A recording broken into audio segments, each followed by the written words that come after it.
Hi, welcome to the second episode of the Momentum Shift. I'm Deshaun, and joining me is Ayush.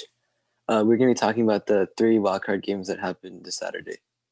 The first game was the Buffalo Bills versus the Indianapolis Colts. The Bills won 27 to 24, and it was a pretty close game.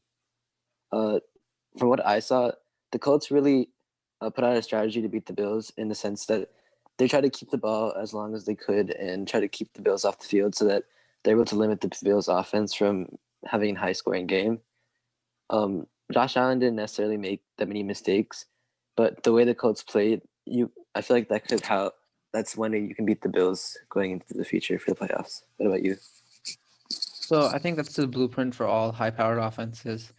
We saw Oakland do that against Kansas City earlier, although it didn't work. Same thing happened here, but I think didn't Buffalo have like a win margin of like 20 points per game for the last couple games, and for them to barely squeak by, this has to be a little worrying because of course the Colts aren't any slouch, but they probably were one of the weakest teams in the AFC playoffs, and the Bills barely squeak by. I mean, a win is a win, but it's not as reassuring. So I think if they go against a team like Kansas City, they're probably going to be the ones that have to run the ball and do stuff because while they've got an explosive offense, I don't think they're Kansas City. And for that, you really need a run game, which, I mean, I don't think they have a really good run game, do they?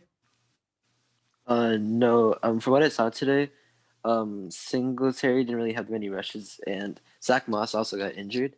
The Bills only really had like 10 carries on the ground that weren't Josh Allen, and without a run game, I don't really know how far they can go because at some point, if if teams start to double team the passing lanes and stuff, you're gonna have to establish a run game in order to get more yards and put points on the board.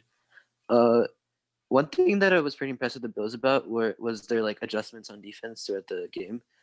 Uh, Jonathan Taylor was really having his way in the first quarter, and he finished only with 78 yards, which was a pretty low number considering he's been averaging around 150 for the last 5 to 6 weeks. Uh, the Colts also made a few mistakes near the end of the game, which could have costed them. I really felt like they could have easily had a field goal near the end of the game to take the game to overtime, but Phil Rivers missed a few throws, and that could have costed them. So you think it was a pretty close game? You think the Colts had a chance to win all the way up until the end? Yeah, the Bills actually like kind of took over because at one point they were up 24-10, and after that, the Colts started to play that game where they would kind of keep control of the game and keep Josh Allen off the field. And if another team is able to do that, like with the established like long time like converting on third downs, that type of offense, if you're able to do that, that's one way I can see a team beating Kansas City or the Bills, although it might still be really tough moving forward. I was actually expected the Bills to win by more than 3 points, so this is a little bit surprising for me. Yeah, I thought it'd be like around a 10-point win or something because it is the playoffs, but I did think the Bills were a superior team. But like the same blueprint we've seen for like just running the ball, not giving the ball to the other team's explosive offense. But like even though they've got a really good offense, they're not Kansas City, and if they want to beat them, they're the ones who are gonna have to they're the ones who are gonna have to keep the ball on the field. So a team like maybe the Packers or someone, even though they won't face off until the Super Bowl, if they face off, they will have the Packers have a really good run game, which and although the Bills do have Josh Allen who can run a little bit, he's not Kyler Murray or Lamar Jackson, so he'll be something interesting. And what about the Bills' defense? How do you think they fared? Um, I really feel like they could have played a little bit better. Philip Rivers kind of had his way throughout the game, and they had a lot of third down conversions throughout the game. And if the Bills kind of stepped up on third downs a little bit better, I feel like the game could have pulled away way faster. If you look at the time of possession, the Colts like easily dominated the Bills, even though the Bills seem to have better statistics. And that's just because the Colts kind of played an offense where they're able to keep the Bills defense on the field. Uh, the Bills defense played really good against the run, but their passing defense needs to improve going forward, especially go against a better team than the Colts. Do you want to move on to the Rams and Seahawks game now? Sure. So from what I saw, the Rams actually had control of this game throughout the game. This wasn't like the Rams Seahawks game we saw a few weeks back. The Rams defense just had their way with Russell Wilson, and they were never really able to get off their feet and kind of take over. Jamal Adams though has a really bad shoulder injury, and it really showed to impact him throughout the game. As on one of the plays, Cam Akers had a 46-yard catch, which because Jamal Adams just like couldn't get to him. Cooper Cup also had a catch over him. Uh, Without Jamal Adams, I feel like the Seahawks defense wasn't able to like stop the Rams run game. Cam Akers also had 140 to 100, like around 140 yards and on the ground, and the Rams really used their established run game in order to take over this game, so Goff didn't have to do much. What do you think? Were you surprised about the way the Rams kind of beat the Seahawks? Not really, because we knew the Seahawks defense had some weaknesses. They weren't terrible, but they weren't anything elite or anything even good per se. So uh, I'm not surprised with what the Rams were able to do. I do think they put up more points than I imagined. While the Seahawks wouldn't offer too much resistance in the form of defense, I didn't think the Rams had enough firepower to put up like 30 points. I thought maybe around 20. They'd limit themselves. The the matchup was the Seahawks had a high powered offense, but the Rams had the best defense, and I think they did a good job just in general holding everyone down. Like DK Metcalf had a good game, but other guys like Tyler Lockett weren't as effective, and the run game wasn't as effective as you'd like it to be. Um, I think Aaron Donald also had an injury for part of the game, and to me, it looked like both these teams were pretty evenly matched. 20 to 30 doesn't show like that, but doesn't seem like they're that evenly matched. But I don't even have too much faith in the Rams going forward. Yeah. One thing I would say though is although DK Metcalf's stats may look good, it was because of that 50-yard touchdown grab he had. Uh, I really was impressed by Jalen Ramsey in all three games against the Seahawks this year because DK is not able to get anything on him, and if he goes like that going forward, the Rams are able to play man defense, which makes it so that they're able to rush more people at the quarterback, and that's really important when you're going against quarterbacks like Aaron Rodgers and Drew Brees and Tom Brady in the future. So that can be really Yeah, it'll be important. interesting to see how I don't know how they're going to match up against the Buccaneers with their a platoon of receivers, but against a team like maybe the Packers, where they've got one star receiver who's miles ahead of everyone else, you could put Jalen Ramsey or someone on him. And the Packers they've had some injuries to their offensive line, and their offensive line has kept Aaron Rodgers clean. It's part of the reason he's been so dominant this year. Because if you look at his passer rating, pressure and no pressure, he's easily the best with not easily, but he is the best in no pressure situations. But then when the pressure comes, he drops to a below average quarterback in passer rating. And if you got Aaron Donald or someone like that coming down at you, and you don't have Devonte Adams always breaking through everyone because a Jalen Ramsey is sort of holding him down. That'll be really interesting to see if the Rams defense can sort of hold down Aaron Rodgers in the Packers offense. And while we said the defensive line of Rams can also, hold down Aaron Rodgers and pressure him, they're also going to be a force in stopping Aaron Jones in that Packers run game if they play. Yeah. I also feel like really Jared Goff needs to step up. Although he has a thumb injury, he really needs to improve because if you saw the hit that John Welford took from Jamal Adams, I really don't feel like he's gonna be able to play next week, and that can be a bad sign for the Rams considering Jared Goff just had surgery 12 days ago. Um, if you play against a team like the Packers, have a really high scoring offense, you really need to start putting up points on the board, and the Rams need to be more consistent. This week they've had a pick six, which puts their point total at 30, but it really was 23 if you're just looking at their offense. So so they really need to still put up more points on the board to keep themselves consistent. I think a Uh, bigger deal than their point total is just mistakes because Jared Goff, if we're being honest, he's not gonna put the team on his back. He's not gonna be the one carrying a team to a Super Bowl or something. Like even when they made it a few years back, it was mainly built on Todd Gurley in that run game and then a really and a defense that could shut the other team down.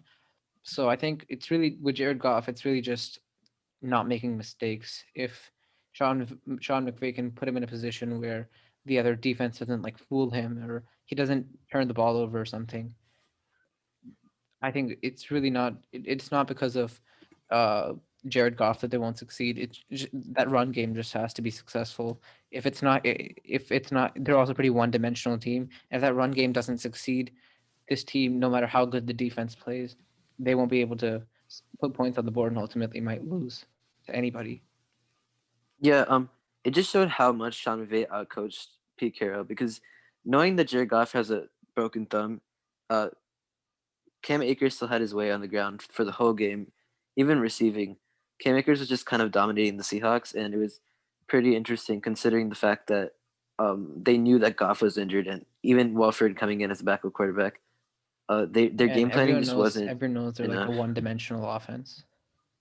Yeah, exactly. Like, their offense is based on play action. Sean McVay. It's really interesting to see like how good the Rams would be if they had a better quarterback than Jared Goff, because Sean McVay seems to be such an amazing coach putting around this offense together, putting up points almost every week for the last few years consistently. Another interesting stat that I saw today was Sean McVay is actually 37-0 now when leading at halftime. It just shows how consistent the Rams are when they have a lead and how good they play in the second half. What do you think about that?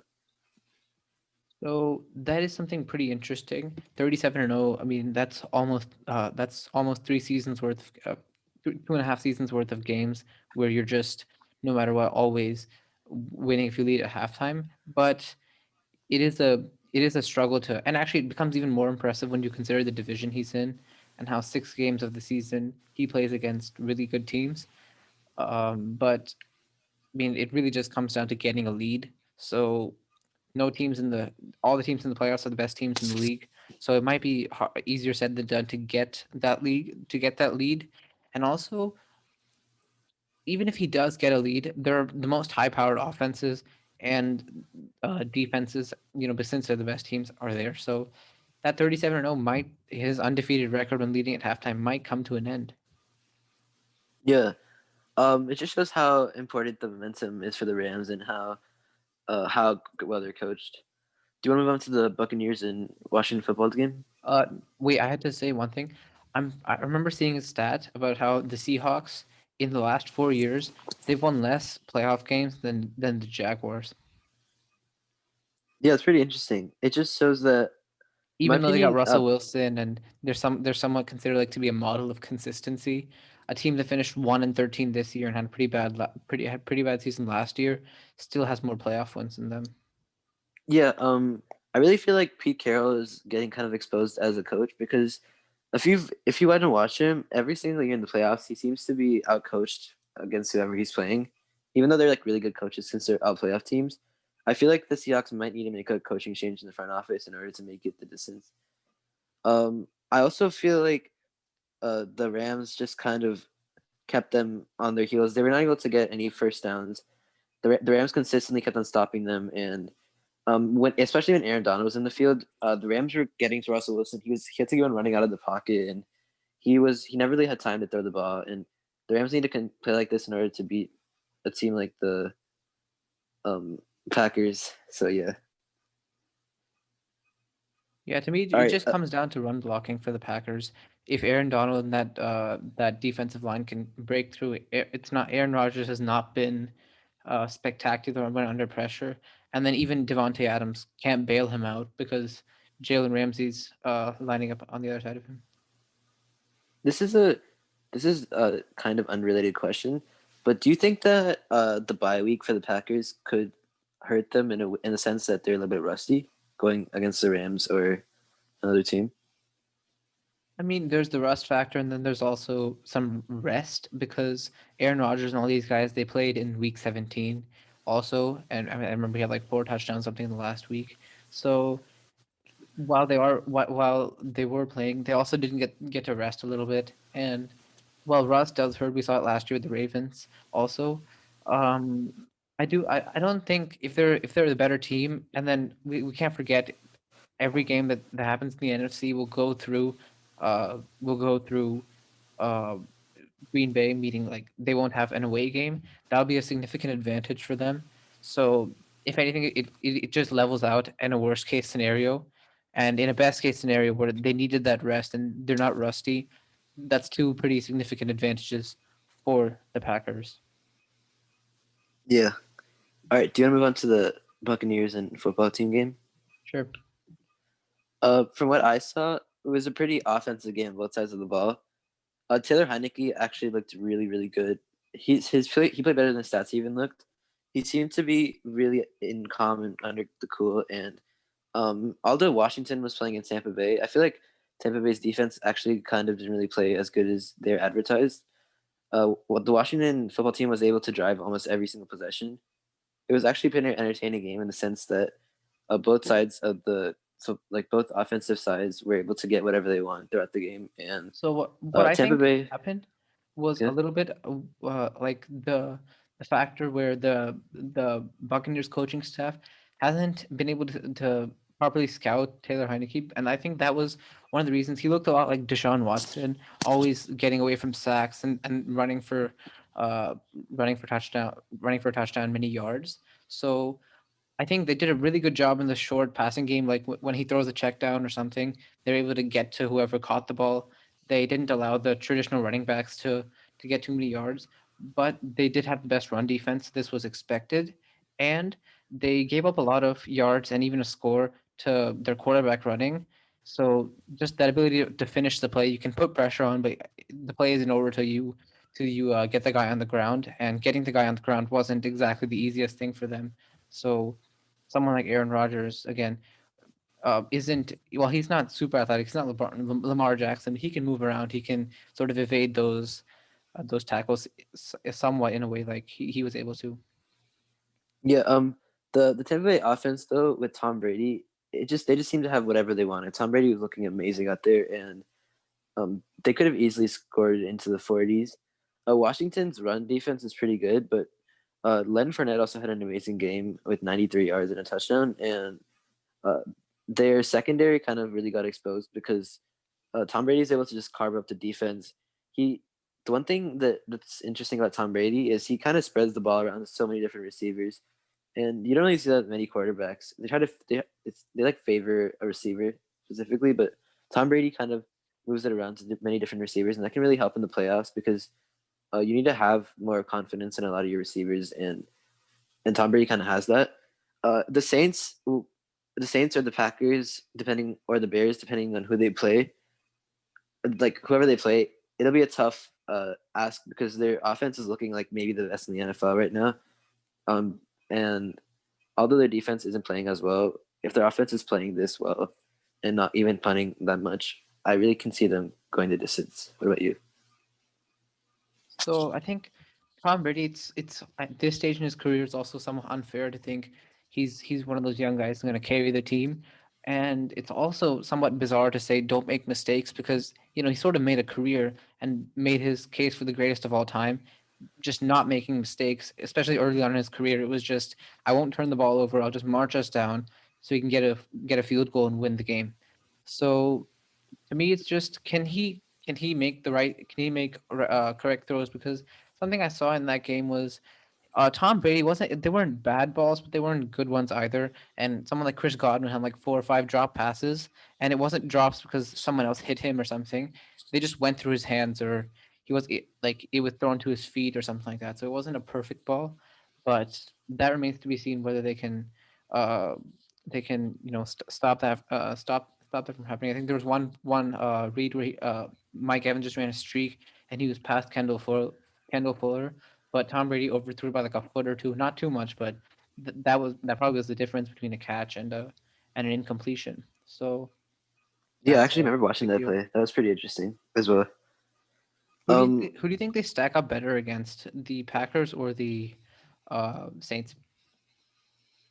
Personally, I think they stack up against the Packers. and that kind of attributes the fact that they've beaten the Packers and they've kind of got like destroyed or lost to the Saints pretty badly multiple times this season.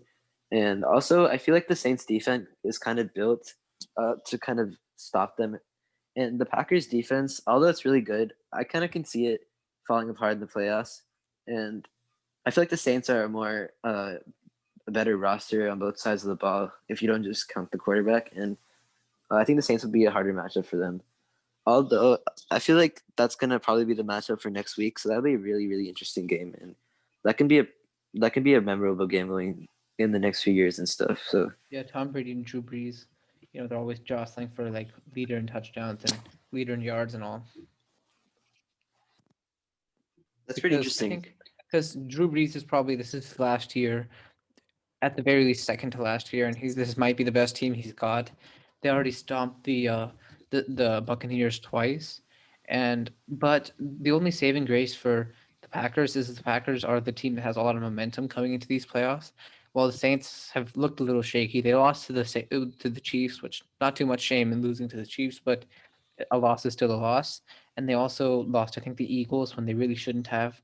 Even though they didn't have any film and they didn't know how Jalen Hurts would play, they still should not have lost if you had the best defense in the NFL at that point of time. So I just think it comes down to the Buccaneers defense. Who can they hold? So if they can get some pressure on Aaron Rodgers, he hasn't been amazing. But unlike the Rams, where they've got Jalen Ramsey, Devontae Adams could bail him out because the Buccaneers secondary didn't get exposed by Tyreek Hill, Travis Kelsey, and the Chiefs when they played earlier this season. And uh, but the Saints, they're not looking as frightening right now. An interesting fact about the Buccaneers: of all the playoff teams they went against, they only beat one, and the only team they did beat who is in the playoffs is the Packers. They lost the Saints twice. They lost the Chiefs. They lost the Bears. They lost a lot of teams except for the Packers. Yeah, that's pretty interesting. Um, I also going back to the one point they made about the Saints losing to the Eagles. Although you can say that, I also feel like Drew Brees didn't play in that game, so that could have really attributed to a loss. Although they still shouldn't have lost because it was like a pretty bad loss considering the No, no, no. Eagles were 4-11. It was a high scoring game though. It was like 31-28, if I'm not wrong, the final score. I mean, their offense was able to put points on the board, so you can't say like without Drew Brees, they were only able to score 7 points or 10 points or something. They still did put a reasonable amount of points on the board. It was mainly their defense that looked a little suspect because all the Wentz apologists and everyone had been saying no offensive line, no receivers doing anything. But Jalen Hurts went in and he had a nice game, and the Saints did look like the best defense in the NFL. So you wanted to sort of see if they were able to do that, but the Jalen Hurts and the Eagles put up a lot of points, and I think the argument that they didn't have Drew Brees and their offense sort of stalled isn't too valid because again they did put up a decent amount of points even without him. Do you think Drew Brees would kind of like try to go a little bit harder since it's his last season, or maybe his last season as a quarterback going into the playoffs? Of course. I think another factor that could help him is that injury. If he's fully healthy and has no lingering side effects or lingering effects, it could help him because he's got he's an old guy compared to other quarterbacks, and that those few weeks of rest and just staying at home, relaxing a little bit, not getting hit week after week could help him in the playoffs. He could be a bit more refreshed, and he won't necessarily have to make huge plays and all that against the Bears since they're not the best team. So I think a relatively easier first round playoff matchup, and then also a few weeks of rest would help him if he's not suffering because of the injury he had. What about you? Yeah, yeah, I actually agree. Um, I feel like the Saints really have a lot of potential, but if you look at their past playoff performances, it also really shows that they have a lot of flaws in their team, and um, although like you can see them like going the distance, I could also going back to your point, I can kind of like see them losing as they got kind of exposed by the Eagles in their defensive side, and especially going against a team like the Buccaneers, who are firing on like cylinders right now, it can pretty much go either way. I feel like we shouldn't really be looking at their matchups in the regular season that much because teams like kind of change as they move on throughout the season, and although those are really good ways to cite like some research on how the game could go, it's not the best Yeah, evidence it's not from where it conclusive, could be but now. it's to a large extent, it's the best sort of evidence you've got. Again, it's not conclusive, it's not perfect, but work with what you got, right? Yeah, so our scenarios right now, if the Saints beat the Bears, they would play the Buccaneers as a home team, and if the Bears win, then the Rams would play the Buccaneers with the Buccaneers at home, and the Bears would play the Packers. I think the Packers are obviously hoping for a Bears win, but I just don't see it really happening. What about you? Wait, if the Packers win, who do they go against? I mean, if the Bears win, who do the Packers go against? The Bears. So the Packers are the 1 seed, so they play the 7 seed because the 7 seed would be the Whoever the lower seed is. worst seed. Otherwise, they'll play Yeah, the otherwise they'll play the Rams. Rams.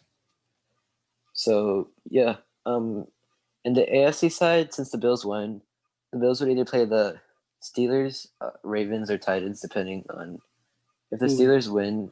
Yeah, if the Steelers win, then they play the Steelers. If not, the winner of the Ravens Titans game will be playing the Bills in Buffalo. So that'll be.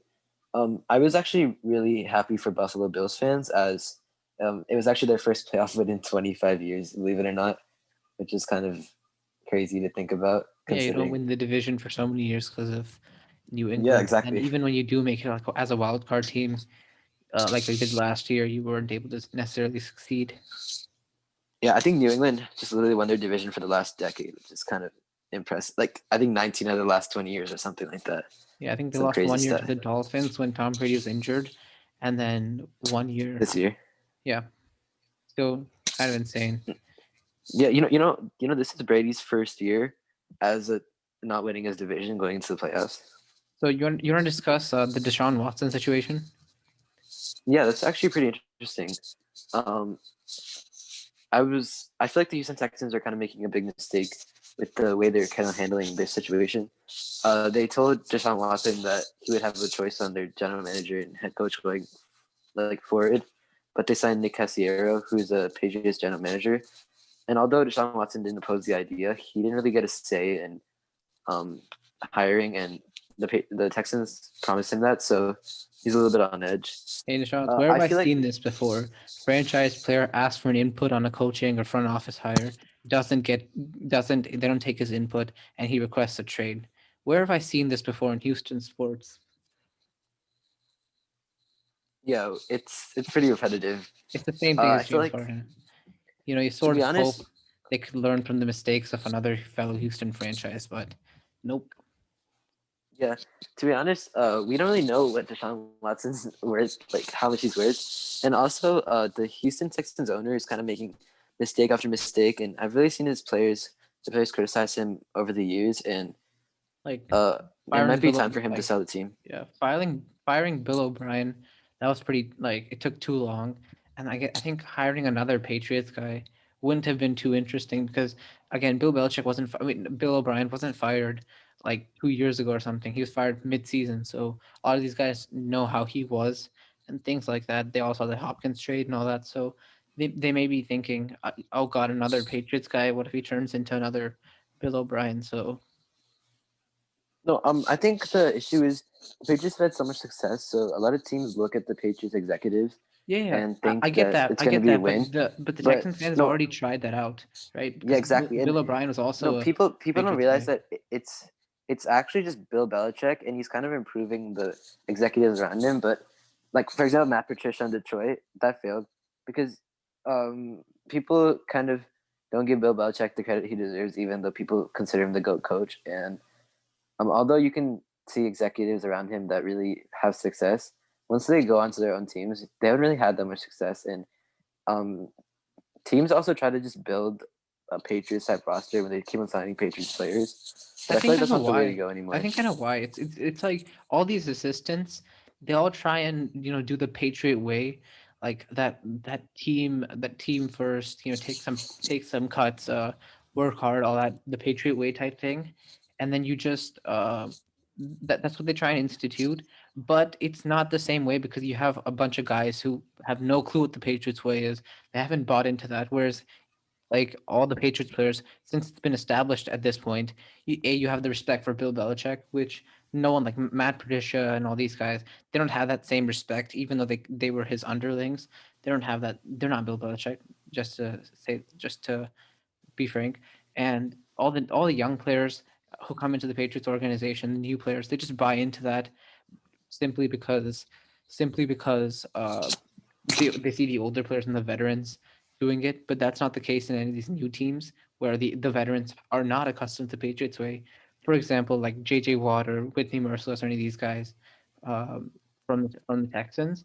So new players won't follow either. And on top of that, they don't have the culture of winning. These guys are brought in to make them into a winning team, whereas the Patriots are a winning team. So I don't think doing that's a good idea. What do you think about trade offers? If he for sure wants to trade, he will not play a single game in another Texans uniform. What are you gonna do? What trade would you like to see, and what do you think is the most realistic one? One point I would like to make is the fact that if he kind of comes up public and says he wants to get traded, his value is obviously going to go down because teams like know that he doesn't want to play for the Texans and they're not going to give him as much. But if he's kind of at the value that he is right now, I would say a player and maybe 3 first round picks, or kind of it's just the Jamal Adams trade, but with an extra 1st round pick. So Jamal Adams got traded for Bradley McDougald and 2 1st round picks from the Jets of the Hawks, and I can kind of see I Watson mean, getting traded if for he's like a if good he player if and he's three worth first two round picks. first round picks and an average player, I think Deshaun Watson, particularly because I mean they're both about the same skill level at their respective positions. I mean, like they're both top five, but isn't the quarterback significantly more important than a safety?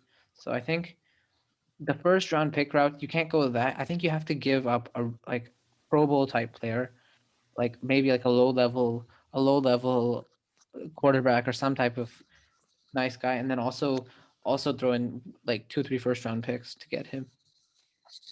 Yes. I wonder if Deshaun Watson would also have kind of a say on which teams he wants to go to. Kind of similar to the Carmelo Anthony situation a few years ago, where he kind of gave the Knicks like a list of what teams he wanted to go to, and he had a veto. Even though Deshaun Watson might not have a veto in his contract, it kind of makes teams not want to trade for him if If he they doesn't want to know be there. that. But they've Yeah, got him exactly. locked up. They've got him locked up for a long time. And honestly, if you're Deshaun Watson and you want to be traded, why not just say go public, make a tweet or an Instagram post saying I want to be traded, because then his trade value decreases and the team he's going to, like let's say for example he goes to New England, they'll have to give up less, like maybe a first round pick less or something like that for him, because they know they've got all the leverage. Deshaun Watson won't play for them. They got to get as much as they can, so the Texans. So maybe if he does really want to leave, just go public right now and say, "Hey, I want out," because his trade value decreases, and the team he goes to will still be a little bit better in the future. Yeah, I feel like Deshaun Watson is in a less of a trade situation than James Harden is right now, per se. I feel like he still wants to be in the Houston Texans, but he's kind of doing this to kind of get more power in the organization. And I think this is like the Texans' final chance to make it right with him. And I think for sure they're going to include him on their search for the head coach and I stuff don't moving think it's their forward final because, chance. I think the final chance problem is just, I think they've already gone past him. I think he wanted to be enemy, but they didn't even interview him, so that's pretty bad. But it's simply just winning. If they can win, if they can win 8, 9, 10, 11 games, whatever, he might stay. Like, okay, I got a chance here. But he's like 25, 26, is a few years into his career. If he sees, hey, this organization's actually gotten worse than when I came here, he probably might just want out. yeah, at the same time, the Texans had a lot of injuries this year, and it kind of cost them. I wouldn't say that they might be a playoff team, but I can see them being like a 7 to 8 win team. Although last year they were 11 or 10 win teams, so that kind of still made their team worse. I think the DeAndre Hopkins trade was really kind of a big issue looking back on it because Although they got like a better pick than the Cardinals, I think trading away his favorite target and getting David Johnson, who's kind of replaceable in the sense that Carlos Hyde was already filling up his role. I feel Yeah, like David that Johnson, like he was just average to be honest. Like if you got old David Johnson, yes, that's a really big pickup, but he just wasn't, the he David was Johnson of actually years pretty good, past. but the thing about running backs, like you actually told me this before, like running backs are kind of more replaceable in the sense that there's just it's more about the offensive line than necessarily the running Not back in a just lot of that, they've got a situations. really like short there if all players are firecrackers, they're a firecracker that blows up really fast, where they'll have 2 3 prime years, so they'll look like the best, and then a year then the next year they'll just be average, and then the year after that they'll be out of the league. That's how quickly their career can change paths. I feel like it's also running backs are also get injured more than many other positions. Like I think it's the most injured position in the NFL. If you look at all the major running backs, if you look at Todd Gurley, Christian McCaffrey, Saquon Barkley, Yeah, but like a lot of these guys, that ties into how fickle their career can be. yeah, like all these guys are considered maybe the best running back at one point or like a top Yeah, even David three. Johnson came off of injury, Yeah, so who yeah. else? Yeah, like Ezekiel Elliott now.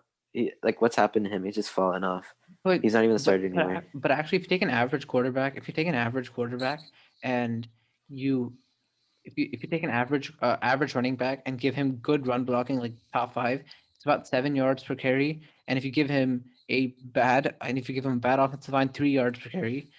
Elite, I mean, good running back with bad offensive line, that's around like 4 or 5. And with a great offensive line, it's like 8 or 9 or 10 or something like that. So really, if you think about it, offensive line has a bigger impact. And how do you build an offensive line that easily? It takes a lot longer. So if you're Deshaun Watson, you might want out because that you don't have any support from the run game, and also your defense made mistake after mistake. So something like the Patriots, where they could be better than their record because of few late game plays. The Texans also had a chance to be a lot better than what their record would suggest, but they didn't make those plays. Yeah, exactly. I think they really need to hit on their head coach. The head coach is a really important job in the NFL, and even Romeo Cornell, although he was maybe better than Bill O'Brien, I actually felt like he just wasn't it for the Texans. And the way the Texans played defense this year was just horrendous. I think they're the 31st at 29th ranked defense, and Deshaun Watson's literally like number one in like completion percentage, number one in passing yards. He's like putting up all these yards. He's putting up 29, 30, 40 points per game every game. They're like top 10 in scoring this year, and they're still losing all these games because their defense is just letting them down. It just it might get frustrating for him after a while to just be playing really good games and just losing. And he had And it just Hopkins shows. last year, who's like a guy, just throw it to him, he'll get it. Now he has to like be perfect because he doesn't have receivers to bail him out every once in a while. So he'll have to give perfect balls, make absolutely perfect reads because his receivers now aren't as talented as they were last year. Yeah, exactly. And with Will Fuller like having that PED issue where the doctor gave him drugs, and Kenny Stills leaving the week before that, his team just continues to get like decimated and decimated, and he just continues to make wide receivers and tight ends look really good. Um, like for example, Chad Hansen, who's a new wide receiver that just came in for the last few weeks. He's been looking really good, but I don't know how good he actually is because Deshaun Watson has that tendency to make a lot of the players around him better than they actually may be, and that's pretty interesting. Yeah. Uh, All right. All what, right. Well, that's all for this episode of the Momentum Shift podcast. Thanks for listening, and catch us in the next one. Bye.